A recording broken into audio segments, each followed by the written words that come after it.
أعوذ بالله من الشيطان الرجيم.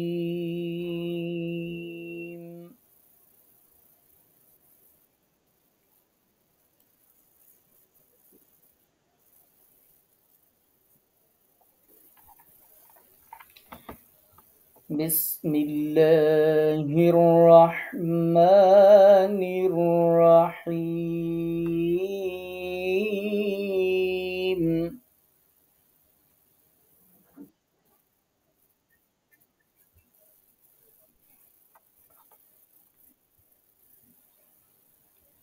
ولقد زينا السماء الدنيا بمصابيح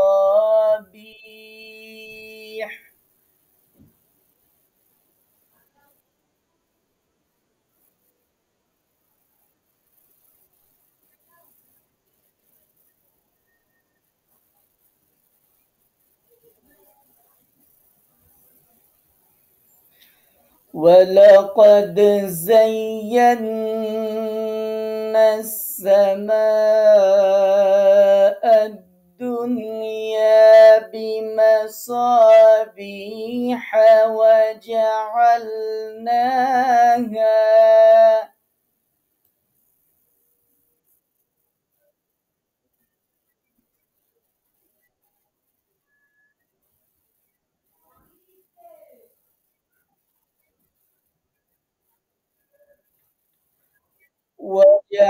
وجعلناها رجوما للشياطين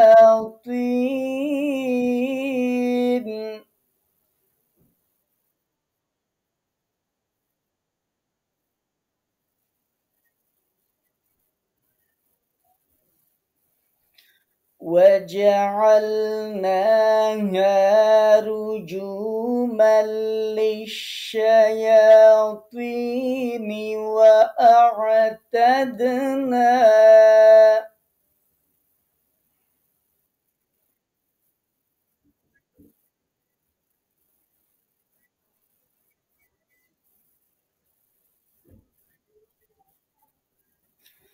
وأعتدنا لهم عذاب السعير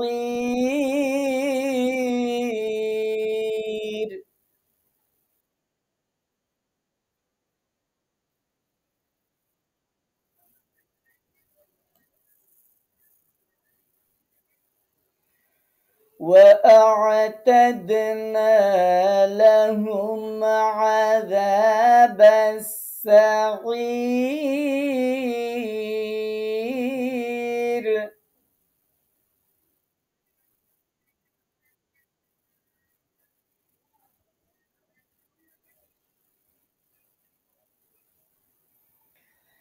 ولقد زينا السماء الدنيا بمصابيح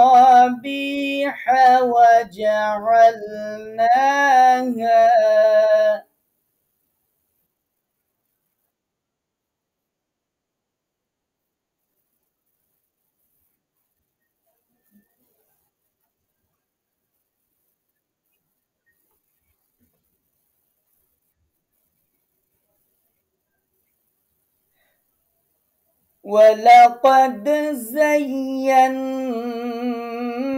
السماء الدنيا بمصابيح وجعلناها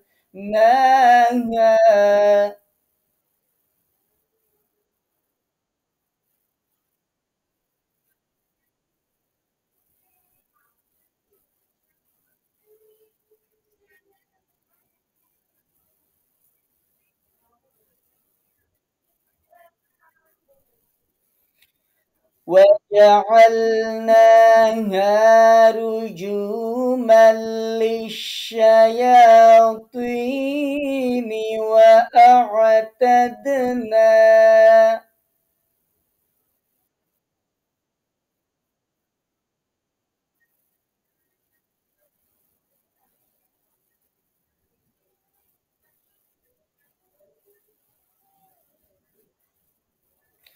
وجعلناها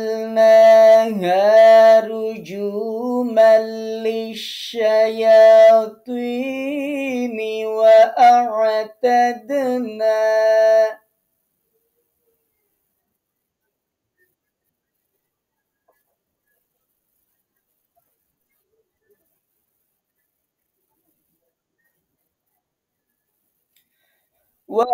وأعتدنا لهم عذاب السعير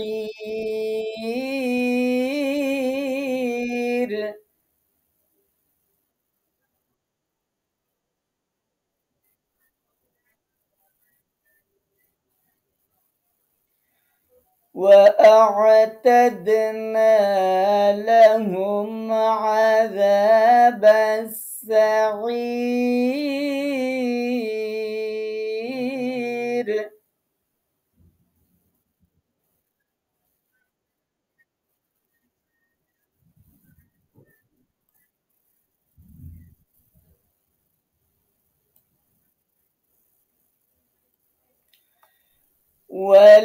وللذين كفروا بربهم عذاب جهنم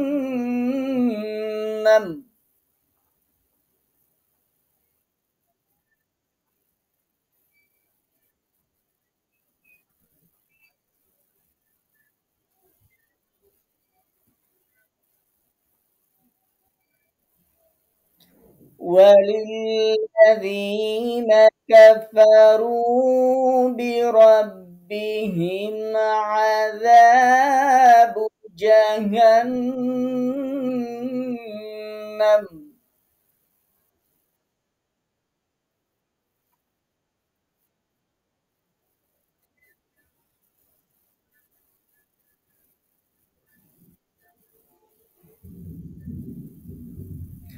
وبئس المصير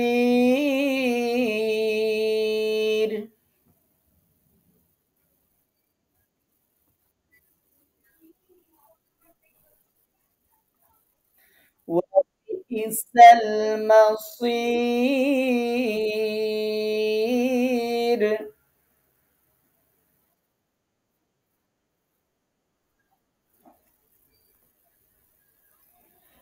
وللذين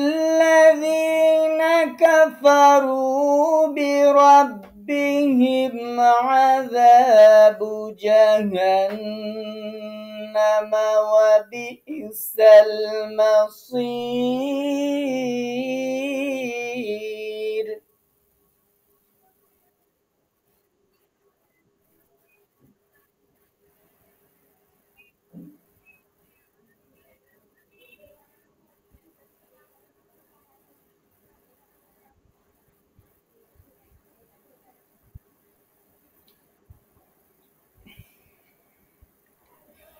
وللذين كفروا بربهم عذاب جهنم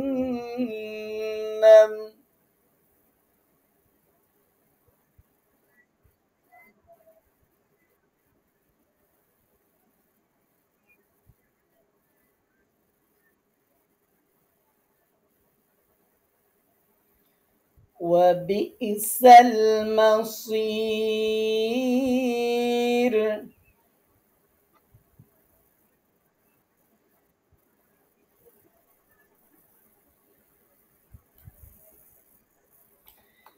إذا ألقوا فيها سمعوا لها شهيقا وهي تفور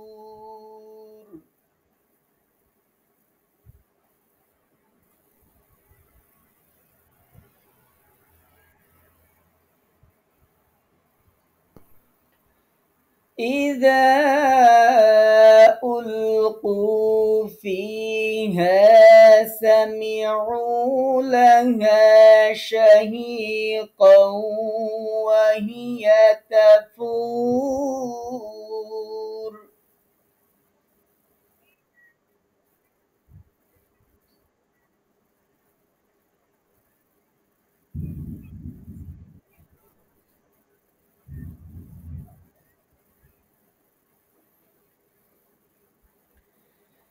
إذا ألقوا فيها سمعوا لها شهيقا وهي تفور.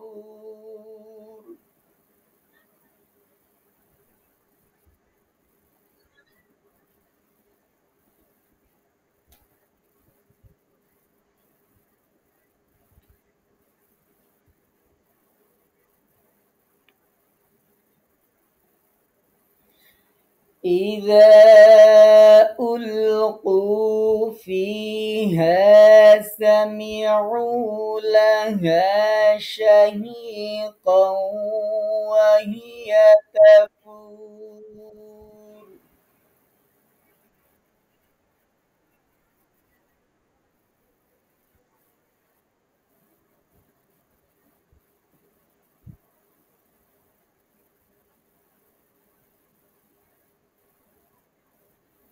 আচ্ছা, সবাই স্পিকারগুলো বন্ধ করেন। আমরা যে অংশটুকু পড়লাম এই অংশটুকুর আল্লাহ পাক রব্বুল আলামিন কি বলেছেন এটা আমরা একটু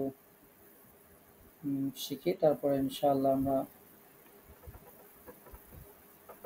অন্য ক্লাসে অগ্রসর হবো ইনশাআল্লাহ।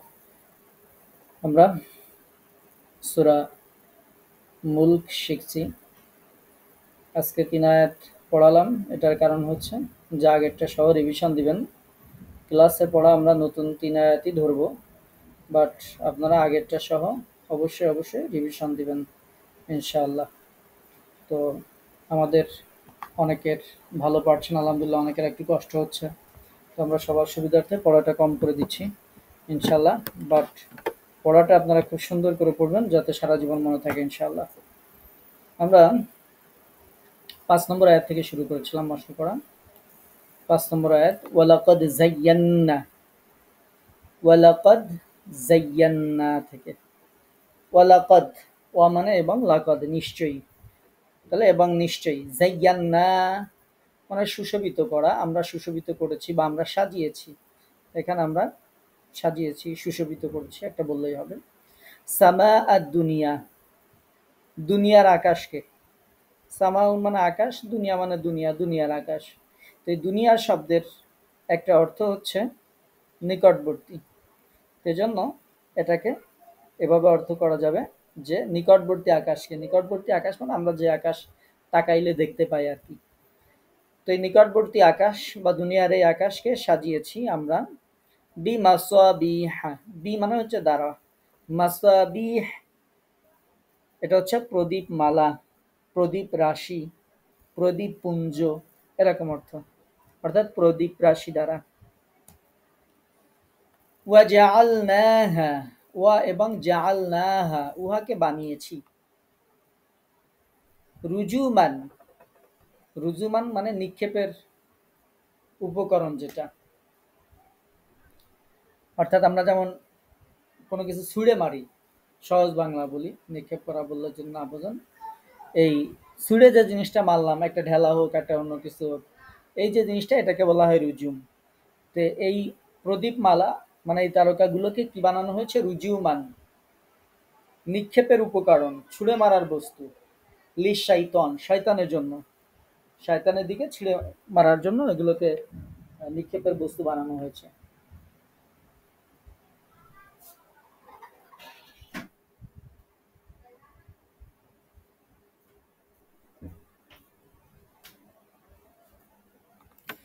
ওয়া আ'তাদনা, এবং আল্লাহ পাক রব্বুল আলামিন এরপর বলছেন ওয়া আ'তাদনা, ওয়া এবং আ'তাদনা আমরা প্রস্তুত রেখেছি, লাহুম তাদের জন্য, আযাবাস সাঈর, আযাব মানে তো শাস্তি, সাঈর, সাঈর মানে হচ্ছে প্রজ্বলিত আগুন, জ্বলন্ত আগুনের শাস্তি।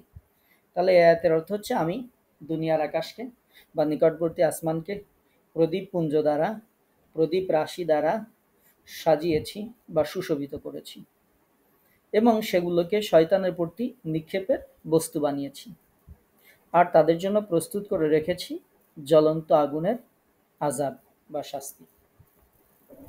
৬ নম্বর আয়াত, ওয়ালিল্লাযীনা কাফারু বিরাব্বিহিম, ওয়া এবং লিল্লাযীনা, লি মানে জন্য, আল্লাযীনা যারা, ওয়ালিল্লাযীনা এবং আরো তাদের জন্য, কাফারু যারা কুফরি করেছে, অস্বীকার করেছে, বিরব্বিহিম তাদের রবকে,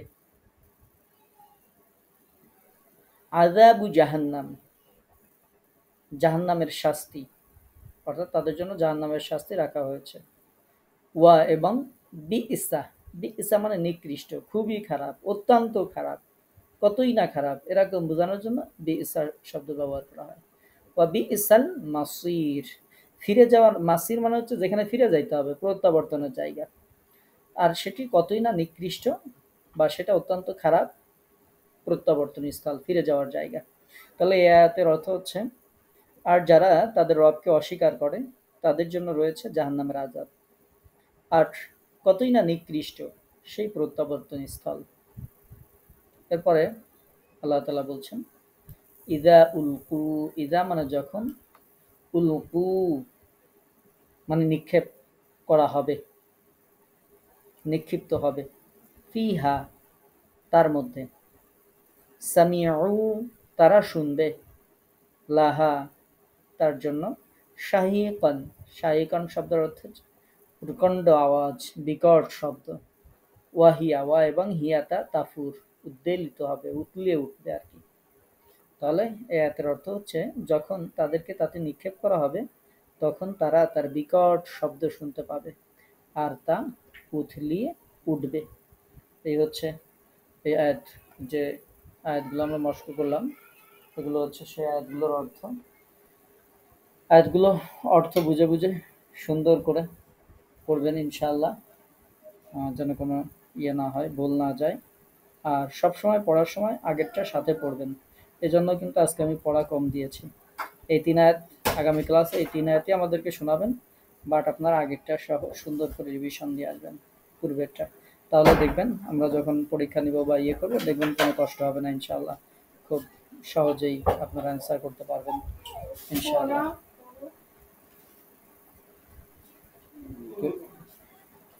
কারো কোনো প্রশ্ন আছে? জি বলেন।